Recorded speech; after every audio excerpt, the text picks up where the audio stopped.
I'm Marvin Bouknight. I'm the staff naturalist and outfitter center director for Oldfield Club. Marvin, you spend a lot of time out on the creeks and rivers of the area.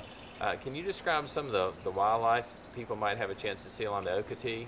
Well, certainly it's kind of amazing to be out here because of the tidal fluctuation that we get. So based on the different tidal stage, we can get all kinds of birds like oyster catchers and whimbrels and ruddy turnstones, bunches of different gulls and things like laughing gulls and ring-billed gulls, as well as royal terns flying around, foresters' terns fishing in the river, and one of my favorite, of course, are the mink and the otter that you see, and always anyone who comes to the low country wants to see the dolphins. What about in the wintertime?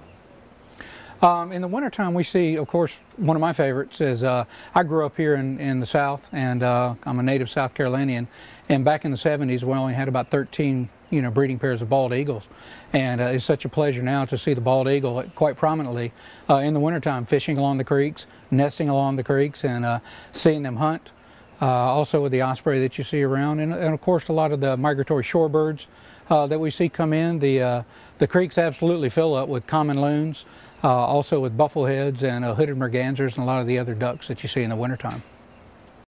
What kind of birds actually live in the salt marsh itself, in the tidal grass? Well, probably the most vocal of all the ones that live in there has to be the clapper rail, and we hear those clapper rails all the time calling, clacking along, the marsh ends when people say thin as a rail, but also many of the marsh birds like that, and red-winged blackbirds that you see nesting along the edges, of course.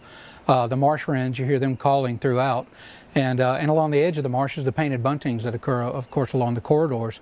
But actually in the marsh, I would have to say the clapper rail and the marsh wrens are the ones that really stick out for me, as well as an occasional seaside sparrow and sharp-tailed sparrows and things like that. In terms of fishing, what can people expect to encounter up here in the upper parts of the Okatee? Well, it depends on the time of year. That's the beautiful thing about being in the low country, is it's a year-round fishery.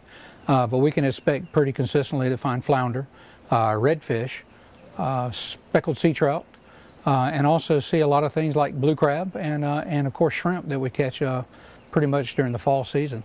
But the redfish, to see them come and moving up on the flats to feed on the fiddler crabs, to see the speckled trout crashing bait along the oyster rakes is always a pleasure to see, especially if you've got a fishing rod in your hand. So.